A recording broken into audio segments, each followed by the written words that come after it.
If you like our video, click the button to subscribe to our channel and get easy access to new content. To see our full suite of ad-free video courses, instruction manuals, and quick reference guides, visit us at www.teachucomp.com. You can use the Show Markup drop-down button that appears within the Tracking button group on the Review tab in the ribbon to choose which markups and changes from which reviewers to show in a document. Clicking this button shows a drop-down menu of the various types of markups you can show or hide.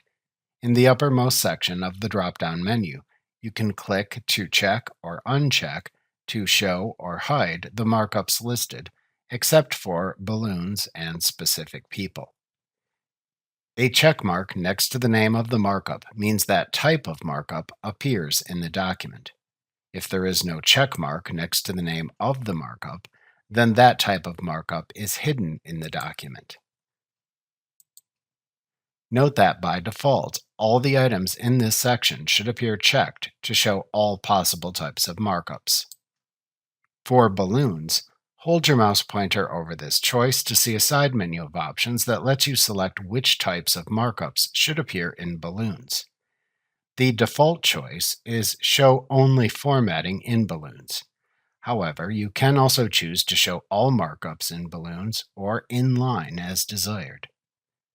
You can hold your mouse pointer over the Specific People choice to see a side menu of options that lets you select for which people to show markups.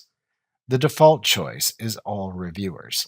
However, you can select specific reviewers from this list to show only their markups in the document. At the bottom of the drop-down menu, you can also check or uncheck the Highlight Updates and other author's commands to add those options to the markup display. Remember to click the subscribe button to see more of our videos. See our full suite of courses, instruction manuals, and quick reference guides at www.teachucomp.com.